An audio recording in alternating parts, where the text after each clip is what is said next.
आज तब्बल 3 वर्षांनंतर विनय आपल्या भारत देशात परतत होता आणि आप्तस्वकीयांना भेटण्याच्या आनंदाने तो आतून खूपच उत्साहित झाला होता. आपण येत असल्याची खबर त्याने आपल्या घरच्यांनाही दिली नव्हती, कारण त्याला त्यांना सरप्राईज द्यायचे होते. नोकरीच्या निमित्ताने तो अमेरिकेला गेला होता, पण या 3 वर्षात तो आपल्या कामात असा काही गुंतला की त्याला आपल्या देशात परतणे शक्य झाले नाही. विमानतळावर उतरल्यावर विनय विचार करू लागला की मागच्या वेळी जेव्हा त्याची पत्नी ईशाशी त्याची बोलणे झाले होते, तेव्हा तिने सांगितले होते की आईची प्रकृती बरी नसते, कदाचित त्यांना शहराची हवा मानवली नाही, म्हणूनच काही दिवसांसाठी ते गावाला राहण्यासाठी गेले आहेत. काही काळासाठी त्यांनी शांती काकूंच्या घरीच एक खोली भाड्याने घेतली आहे. विनयला लवकरात लवकर आपल्या आईवडिलांना भेटायचे होते, म्हणूनच विमानतळावर उतरताच पत्नीला भेटता त्याने टॅक्सी पकडली आणि थेट गावाकडे निघून गेला. गावात पोहोचताच जसा तो टॅक्सीतून खाली उतरला, तसा गावातील मातीचा सुगंध त्याला आपल्याकडे आकर्षित करू लागला. त्याचे बालपण त्याच्या डोळ्यांसमोर एखाद्या चित्रपटासारखे तरळू लागले. शांती काकूंच्या घरी जाताना तो गावातील प्रत्येक गल्ली आणि प्रत्येक ओळखीच्या व्यक्तीला अत्यंत लक्षपूर्वक पाहत होता आणि आपल्या आईवडिलांसोबत तिथे घालवलेले अनमोल क्षण आठवत होता. जेव्हा विनय शांती काकूंच्या घरी पोहोचला, तेव्हा त्याला पाहताच काकूंच्या म्हातारा चेहऱ्यावर एक गोड हसू पसरले. प्रणाम काकी, कशा आहात तुम्ही? मी चांगली आहे बेटा, तुमचं कसं काय चाललंय? मी ठीक आहे काकी, असे म्हणत विनय इकडे तिकडे पाहू लागला. त्याचे डोळे आपल्या आईवडिलांना शोधत होते. तेव्हा शांती काकू म्हणाल्या, काय झालं विनय बेटा, कोणाला शोधतोस? त्यावर विनय म्हणाला, काकी, माझे आईबाबूजी कुठे आहेत? त्यांना भेटून खूप वेळ झाला. तुम्ही त्यांना बोलावून द्याल का? विनयचे बोलणे ऐकून शांती काकू थक्क झाल्या. हे तू काय बोलतोस बेटा? तुझे आईबाबूजी तर शहरातच राहतात ना. मला तर किती वर्षे झाली तुझ्या आईला भेटून. हे ऐकून विनयच्या चेहऱ्याचा रंग उडाला आणि एका फिक्या हसण्यासोबत तो म्हणाला, पण काकी, आईबाबूजी तर केव्हाच गावी परतले होते आणि ते इथे गावात तुमच्याच घरी राहत होते. तेव्हा काकू आश्चर्याने म्हणाल्या, काय झालं विनय बेटा, कोणाला शोधतोस? त्यावर विनय म्हणाला, काकी, माझे आईबाबूजी कुठे आहेत? त्यांना भेटून खूप वेळ झाला. तुम्ही त्यांना बोलावून द्याल का? विनयचे बोलणे ऐकून शांती काकू थक्क झाल्या. हे तू काय बोलतोस बेटा? तुझे आईबाबूजी तर शहरातच राहतात ना. मला तर किती वर्षे झाली तुझ्या आईला भेटून. हे ऐकून विनयच्या चेहऱ्याचा रंग उडाला आणि एका फिक्या हसण्यासोबत तो म्हणाला, पण काकी, आईबाबूजी तर केव्हाच गावी परतले होते आणि ते इथे गावात तुमच्याच घरी राहत होते. तेव्हा काकू आश्चर्याने म्हणाल्या, नाही विनय बेटा, तुला काहीतरी गैरसमज झाला असेल.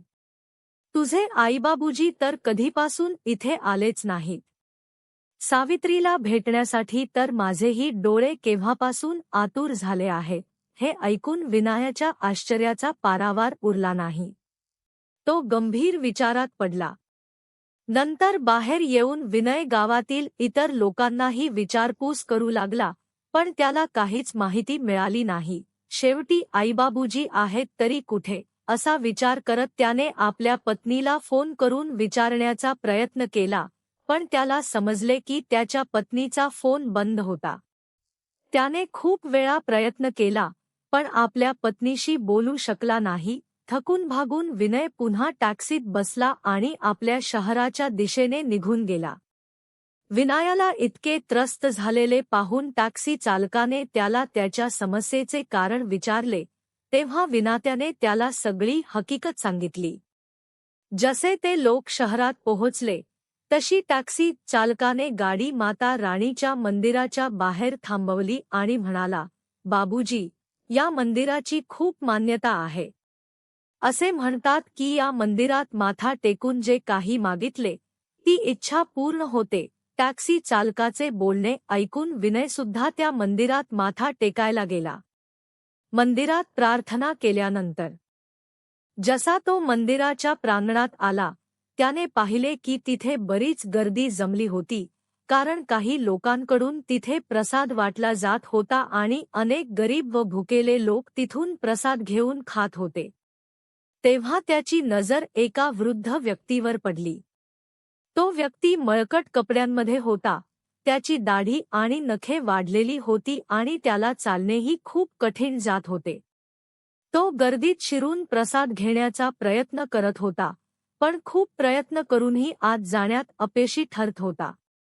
तो कमजोर वृद्ध व्यक्ती हिम्मत करून पुन्हा प्रयत्न करू लागतो, पण गर्दीत टिकून राहण्यास स्वतःला असमर्थ अनुभवत होता.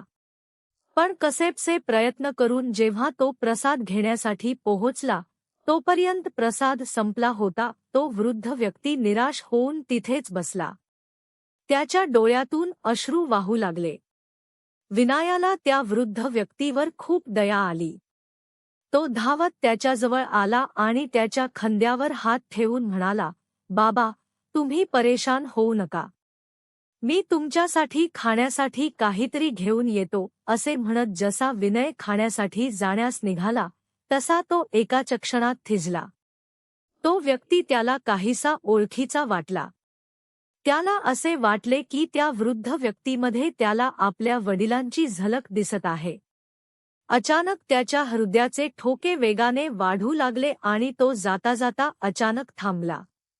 परत वळून विनात्याने त्या वृद्ध व्यक्तीकडे काळजीपूर्वक पाहिले, तेव्हा त्याला असे जाणवले जणू त्याच्या समोर जणू अंधारच दाटून आला होता. तो हे पाहून थक्क झाला की मळकट कपड्यांमधला तो वृद्ध व्यक्ती दुसरा कोणी नसून त्याचे स्वतःचे वडील राधेश्यामजी होते, ज्यांचे डोळे चेहऱ्याच्या आत खोलवर रुतले होते आणि शरीर नुसते हाडांचा सांगाव उरले होते. विनायाला आपल्या डोळ्यांवर विश्वासच बसत नव्हता. काही क्षणांसाठी त्याच्या तोंडातून शब्दच फुटले नाहीत. नंतर भरल्या गळ्याने तो म्हणाला, "बाबा, तुम्ही या हालतीत? तुमची ही अवस्था कशी झाली आणि तुम्ही कुठे निघून गेला होतात? मी तुम्हाला कुठे कुठे नाही शोधले." असे म्हणत विनय आपल्या वडिलांच्या गळ्यात पडला. तेव्हा राधेश्यामजींनी एक नजर त्याच्याकडे पाहिले आणि तिरस्काराने त्याला बाजूला ढकलत म्हटले, "आमच्या या स्थितीला फक्त आणि फक्त तूच जबाबदार आहेस. मग आता माझ्याकडे काय घ्यायला आलास? माझ्या आईवडिलांवर दया आली की तुझे आईवडील जिवंत आहेत की मरून गेले, हे बघायला आलास?" तेव्हाही विनय म्हणाला, "नाही बाबा, असं बोलू नका. मला तुमच्या या अवस्थेबद्दल काहीही माहीत नव्हते." तेव्हा राधेश्यामजी डोळ्यात राग आणि तिरस्काराचे भाव घेऊन म्हणाले, चल मानलं की तुला आमच्या स्थितीबद्दल माहीत नव्हते, पण आम्हाला इथे येऊन जवळपास 3 महिने उलटून गेले आहेत. आपल्या पत्नीला तर तू घरात रोज फोन करतच असशील ना? मग आमच्याबद्दल आपल्या पत्नीला विचारणे तुला गरजेचे वाटले नाही का?" राधेश्यामजी असे बोलल्यावर विनय रडत म्हणाला, "नाही बाबा, तुम्ही असा विचार कसा करू शकता की तुमचा मुलगा आपल्या आईवडिलांचे प्रेम आणि त्याग विसरून जाईल? मी ईशाकडे तुमच्याबद्दल विचारले होते, तेव्हा तिने मला सांगितले होते की आईची प्रकृती ठीक नसायची, म्हणूनच गावाच्या शुद्ध हवेत राहण्याची आईची खूप इच्छा होती. त्यामुळे त्या दोघांना मी काही दिवसांसाठी गावाला पाठवले होते. मी तिला हे सुद्धा विचारले होते की आईबाबूजी गावात कसे राहतात, कारण आता गावाचे घर तर विकले गेले आहे.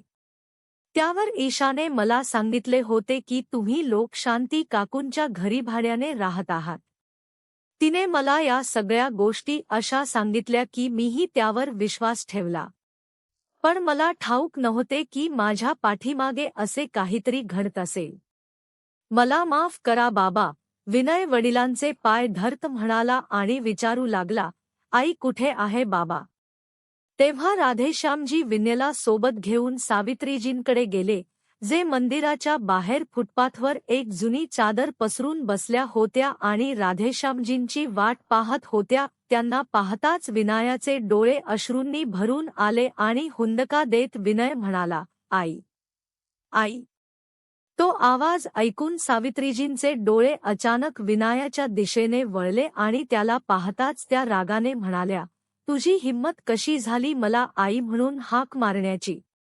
तू माझा कोणीही लागत नाहीस आणि हे समजून घे की आम्हीही तुझ्यासाठी मेलो आहोत. चालता हो इथून. तेव्हा विनय रडत आपल्या आईच्या पायाशी कोसळला आणि म्हणाला, या नालायक मुलाला फक्त एकदा माफ करा आई. चूक माझीच होती. मी ईशावर डोळे बंद करून विश्वास ठेवला आणि तुमच्या दोघांची जबाबदारी तिच्यावर सोपवून परदेशात निघून गेलो होतो. पण मला ठाऊक नव्हते की जेव्हा मी तुम्हाला भेटेन तेव्हा तुम्हाला अशा दयनीय अवस्थेत पाहीन. पण आई, आज मी शपथ घेतो की तुमच्या प्रत्येक त्रासाचा हिशेब घेईन. आई, तुम्हीच विचार करा, तुमचा हा विनय तुमच्या सोबत कधी असा विश्वासघात करू शकेल का? तुमची ही अवस्था पाहून माझ्यावर काय बित्त आहे, हे फक्त मलाच माहीत आहे. एवढे म्हणत विनय आपल्या आईला मिठी मारून ढसाढसा रडू लागला. विनयने आपल्या आईवडिलांना टॅक्सीत बसवले आणि त्यांना एका चांगल्या हॉटेलमध्ये घेऊन गेला. तिथे त्यांना पोटभर जेवण खायला घातले आणि त्यांच्या राहण्याची व्यवस्था केली. एवढे आलिशान हॉटेल पाहून राधेश्यामजी आणि सावित्रीजी थक्क झाले. तेव्हा विनय म्हणाला, आई बाबा, तुम्ही इथे आरामात राहा. सर्व काही नीट झाल्यावर मी तुम्हाला घरी घेऊन जाईन. पण त्याआधी मला सगळी हकीकत सांगा, जेणेकरून मलाही कळेल की ईशाने माझ्यापासून काय काय लपवले आहे. त्यावर राधेश्यामजी म्हणाले, बेटा, तुला काय सांगू? तू गेल्यानंतर 4-5 महिने तर सुनेचे वर्तन खूपच चांगले होते. आम्ही स्वतःला खूप भाग्यवान समजत होतो आणि ईश्वराचे प्रत्येक क्षणी आभार मानत होतो की आम्हाला असा मुलगा आणि सून मिळाले.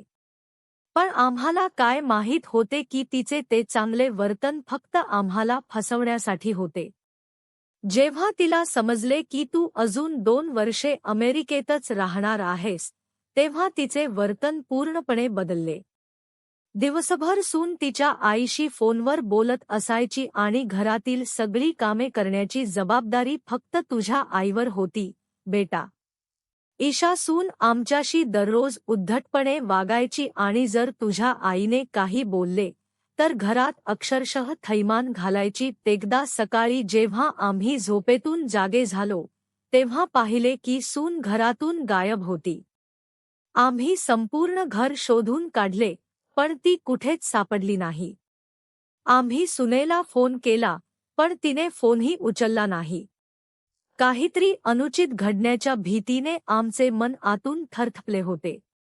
दुपारी जेव्हा ती घरी परतली तेव्हा आमच्या प्राणात प्राण आला.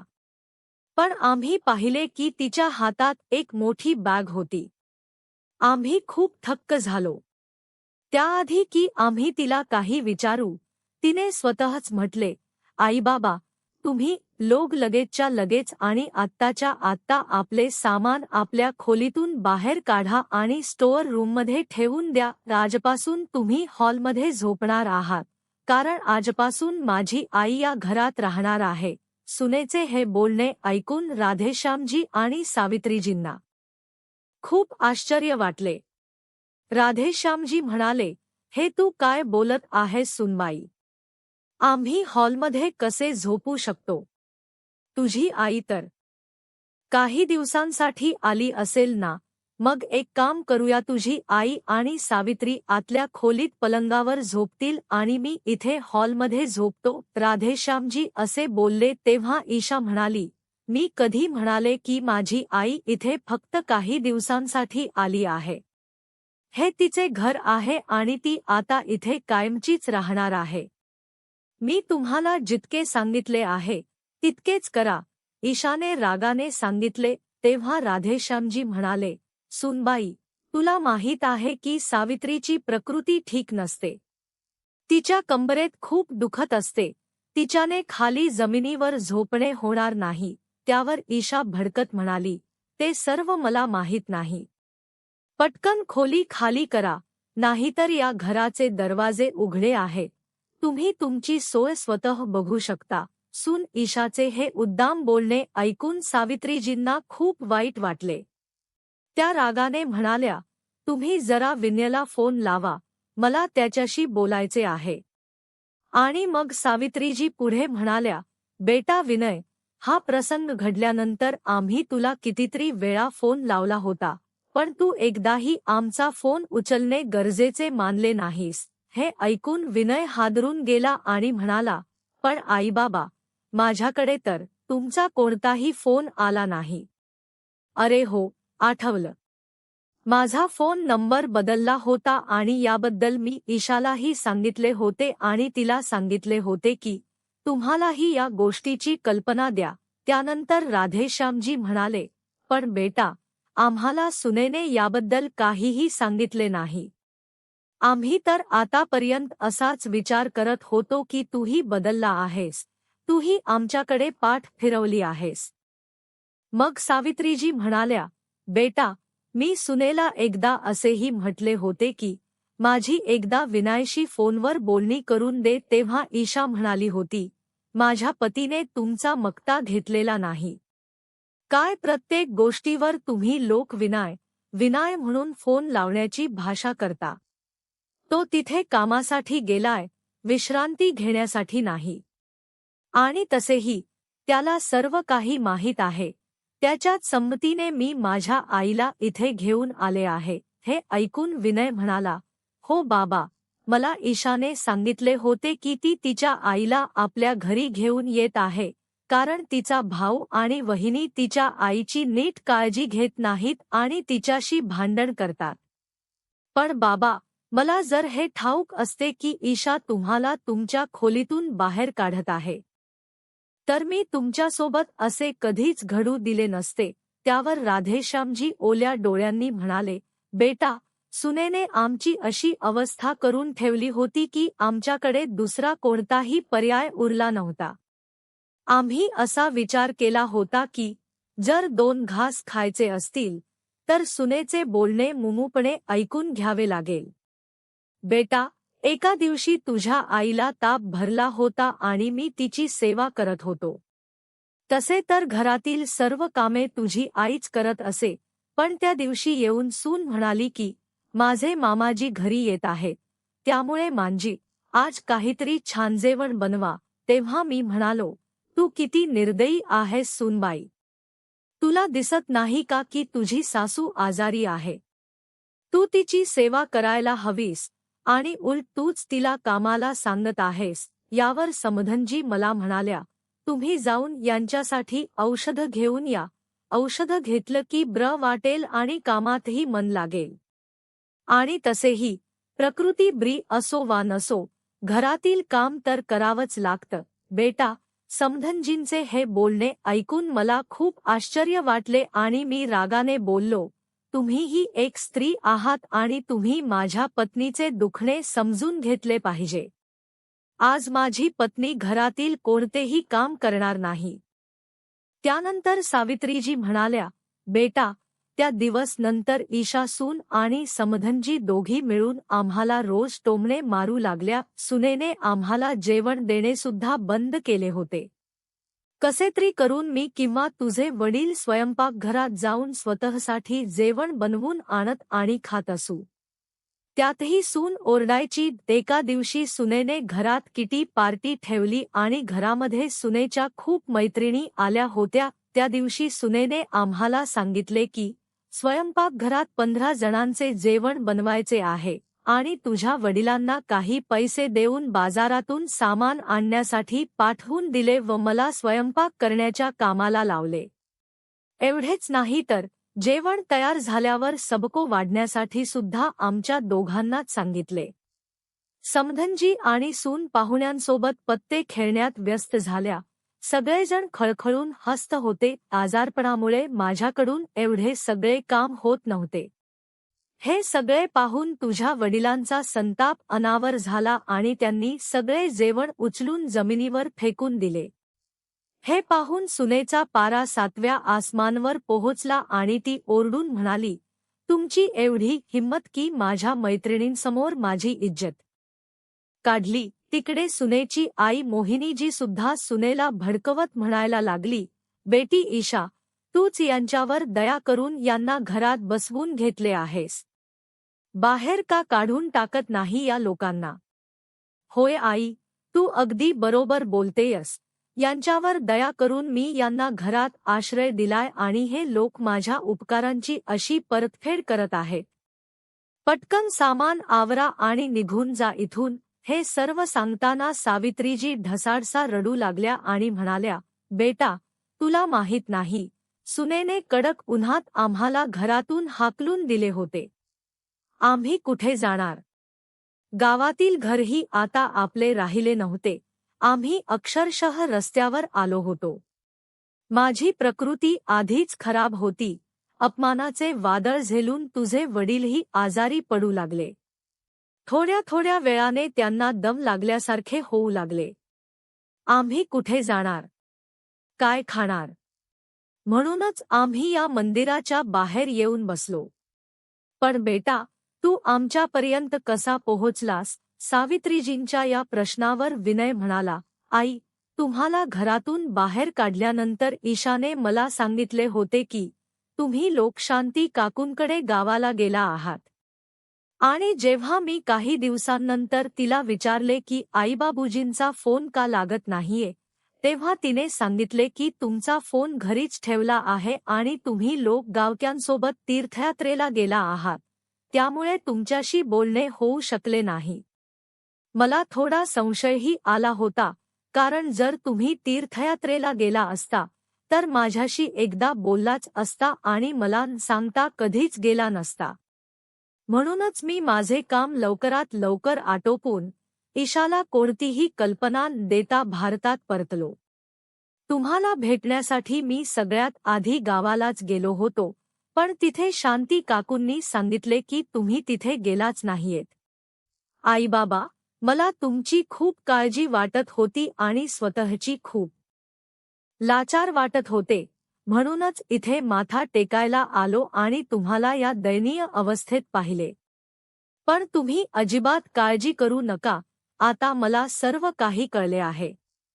आता त्या जुलमी स्त्रीला तिची जागा दाखवण्याची वेळ आली आहे. मी शपथ घेतो आई, जर तिला तिची औकात दाखवली नाही तर मी तुमचा मुलगा नाही. असे म्हणत विनय आपल्या घरी परतला. जसा तो घरी पोहोचला, त्याने पाहिले की सासू आणि सून दोघीही बसून चहा आणि स्नॅक्सचा आनंद घेत आहेत. त्याच वेळी ईशाची आई मोहिनी म्हणाली, बेटा ईशा, तू तुझ्या सासूसासऱ्यांना तिथून हाकलून तर दिले आहेस, पण एकदा बघायला तर हवे होते की ते कुठे गेले आहेत आणि काय करत आहेत. समजा त्यांनी दामाजींना सगळी हकीकत सांगितली तर आपले काय होईल? अगं आई, तूही काय बोलतेस? जेव्हा त्यांना त्यांच्या मुलाचा फोन नंबरच माहीत नाही, तेव्हा ते त्याला फोन कसा करणार? तू निश्चिंत राहा. आणि तसेही त्यांच्या येण्याला अजून खूप वेळ बाकी आहे, तोवर तर ते दोघे स्वर्गवासी झाले असतील. अशा अवस्थेत भला ते किती दिवस जिवंत राहतील? ईशा हसत म्हणाली. तेव्हा मोहिनीजी म्हणाल्या, पण बेटा, जर दामाजींनी विचारले तर तू काय उत्तर देशील? त्यावर ईशा म्हणाली, आई, जोपर्यंत तुझे दामाजी भारतात परत येतात तोपर्यंत आपण काहीतरी विचार करूच. सध्या आयुष्याचा आनंद घे. असे बोलत त्या दोघी मोठ्याने हसू लागल्या. तेव्हाच विनय आत प्रवेश करतो. त्याला पाहताच ईशाच्या चेहऱ्याचा रंग उडाला आणि ती थक्क होऊन उभी राहिली. अरे काय झालं मुली, तुला सापडवला का? असे म्हणत ईशाच्या आईने दरवाजाकडे पाहिले, तेव्हा तिच्या पायाखालची जमीनच सरकली. त्या दोघी मनातल्या मनात विचार करू लागल्या की कुठेतरी विनयने त्यांचे बोलणे ऐकले तर नसेल ना. त्याच वेळी विनय हसत म्हणाला, बघा, थक्क झालात ना मला बघून? मला तुम्हाला सरप्राईज द्यायचे होते, म्हणूनच कोणतीही पूर्वकल्पना देता मी परतलो आहे. विनायाचे हे बोलणे ऐकून ईशा आणि तिची आई मोहिनी यांच्या प्राणात प्राण आला. आता त्यांना खात्री पटली होती की विनायाने त्यांचे बोलणे ऐकलेले नाही. थोड्याच वेळात आराम केल्यानंतर विनय ईशाजवळ आला आणि म्हणाला, ईशा, एक आनंदाची बातमी आहे. आता मी तुलाही माझ्यासोबत परदेशात घेऊन जाणार आहे. मी तुझेही तिकीट काढून घेतले आहे. आपण 2 दिवसांनंतरच अमेरिकेसाठी निघणार आहोत. आई आणि बाबा तीर्थयात्रेला गेले आहेत, त्यामुळे ते सध्या परत येऊ शकणार नाहीत आणि जेव्हा ते येतील तेव्हा त्यांच्याशी बोलून मी त्यांचे इथेच राहण्याची सोय लावीन. आता तू लवकरच आपली पॅकिंग सुरू कर. हे ऐकून ईशाला अनावर आनंद झाला. आनंदाने तिचे पाय जमिनीवरच लागत नव्हते. त्याचवेळी मोहिनीजी, जे हे सर्व ऐकत होत्या, त्या चिंतेत पडत म्हणाल्या, ईशा बेटी, तू तर परदेशात जाण्याचा विचार करत आहेस, पण याचाही विचार कर की मग माझे काय होईल. त्यावर ईशा म्हणाली, बघा आई, मी इतके दिवस तुम्हाला ठेवून तुम्हारी सेवा केली आहे. आता तुम्ही भाऊ आणि वहिनीकडे परत जा. काय कोणाच्या मुलीच्या घरी कोणी इतके दिवस राहत असते का? जा आणि त्यांच्याशी माफी मागून घ्या. आता तुमच्यामुळे मी परदेशात जाणे सोडणार नाही ना. तुला माहीत आहे ना मी परदेशात जाण्यासाठी किती आसुसलेली होते. आणि आता जेव्हा ही संधी मिळाली आहे तेव्हा मी ही संधी हातातून जाऊ देणार नाही. आपल्याच मुलीच्या तोंडून हे शब्द ऐकून मोहिनीजी सुन्न होऊन थक्क झाल्या. दुसऱ्या दिवशी ईशाने आपल्या आईला स्वतःच्या घरातून निरोप दिला आणि ती आनंदात परदेशात जाण्याच्या तयारीत जुंपली. ज्या दिवशी ती फ्लाईट होती, विनायने तिला फ्लाईटमध्ये बसवले आणि म्हणाला, तू इथेच बस, मी फक्त 2 मिनिटात येतो. पण जेव्हा फ्लाईट उडण्याची वेळ झाली तरी सुद्धा विनय परत आला नाही. ईशाने घाबरत बॅगेतून आपला फोन बाहेर काढला. तेव्हाच तिला दिसले की फोनच्या बाजूला एक कागद ठेवला आहे. जसा तिने तो कागद उघडून पाहिला, त्यावर लिहिले होते, जा आणि विदेशात खूप मज्जा कर. आता तुला कळेल की एखाद्या माणसाला एकटे आणि लावारिस सोडून देण्याचा अर्थ काय असतो. तू माझ्या आईवडिलांना घरातून धक्क्या मारून बाहेर काढले होतेस, त्यांना दरदरची ठोकर खायला भाग पाडले होतेस आणि त्यांना रक्ताचे अश्रू गाळायला लावले होतेस. आता तूही विदेशात भीक माग आणि जेव्हा भीक मागून पैसे गोळा होतील तेव्हा परत एकत्र येऊन तुझ्या आईसोबतच राहा, कारण आता माझा तुझ्याशी कोणताही संबंध उरलेला नाही. जोपर्यंत ईशाने हे पत्र वाचले तोपर्यंत फ्लाईट उडाली होती. विमान उडण्यासोबतच तिला असे वाटू लागले की तिचा जीव जात आहे. विदेशात राहण्याच्या तिच्या स्वार्थी इच्छेमुळे तिला आपल्या सासू-सासऱ्यांची सुटका करायची होती आणि याच इच्छेपोटी तिने आपल्या आईलाही बेसहारा सोडले होते. आज ईशा विदेशात दरदरची ठोकर खात होती आणि केलेल्या कृत्यावर पश्चात्ताप करत होती, कारण आज ती स्वतःच्याच बुनलेल्या जाळ्यात अडकली होती. तिकडे राधेश्यामजी आणि सावित्रीजींच्या लग्नाच्या 50व्या वाढदिवसानिमित्त विनायने त्यांना एक मोठा आलिशान फ्लॅट खरेदी करून दिला आणि हॉटेलमधून थेट त्यांना या नवीन फ्लॅटमध्ये घेऊन आला. जसा त्या दोघांनी आपल्या मुलासोबत नवीन घरात प्रवेश केला, इतके आलिशान घर पाहून ते दोघे थक्क झाले. तेव्हा विनय म्हणाला, माझ्या लाडक्या आईबाबांना लग्नाच्या सुवर्णमहोत्सवी 50व्या वाढदिवसाच्या खूप खूप शुभेच्छा. आता तुम्हाला या घरातून कोणीही बाहेर काढू शकत नाही, कारण हे घर तुमच्या नावावर आहे. मुलाचे हे अफाट प्रेम पाहून राधेश्यामजींच्या डोळ्यात आनंदाचे पाणी आले आणि ते म्हणाले, बेटा, आम्हाला माफ कर, आम्ही तुला खूप चुकीचे समजले होते. आज आईवडिलांसोबतच विनायाच्या डोळ्यातही आनंदाचे अश्रू होते. काही वेळानंतर विनायच्या फोनवर ईशाचा फोन आला, पण विनायने तिचा फोन कट केला. तिने अनेकदा फोन केला, पण विनायने तो उचलला नाही. तेव्हा राधेश्यामजींनी विचारल्यावर विनायने त्यांना सगळं काही सांगून टाकलं की कशा प्रकारे त्याने ईशाला तिच्या वाईट कर्मांची शिक्षा दिली आहे. हे ऐकताच राधेश्यामजी आणि सावित्रीजी चिंतेत पडले. थोड्या वेळात ईशाचा फोन पुन्हा आला, तेव्हा राधेश्यामजींनी फोन उचलला. तिकडून ईशाच्या रडण्याचा आवाज आला आणि मग हुंदका देत ती गयाव्या करू लागली, बाबूजी, मला माफ करा. मी तुमच्याशी खूप वाईट वागले, म्हणूनच विनात्याने मला एकटे सोडले आहे. त्यांनी माझ्याशी सगळे संबंध संपवले आहेत. तुम्हीच त्यांना काहीतरी समजवा ना. मी इथे खूप त्रास सहन करत आहे. बाबूजी, मला सबक मिल चुका है. मी शपथ घेते की आजनंतर मी तुम्हाला कधीही त्रास होऊ देणार नाही. ईशाचे हे ऐकून राधेश्यामजी आणि सावित्रीजींचे हृदय द्रवले. त्यांनी मुलाला सांगून ईशाच्या परतीची सोय केली. 2 दिवसांनंतर ईशा घरी पोहोचली. तिने आपल्या सासूसासऱ्यांच्या पायांवर पडून त्यांची माफी मागितली आणि त्यांची उत्तम सेवा करू लागली. आज एका मुलाने जगासमोर एक आदर्श निर्माण केला होता.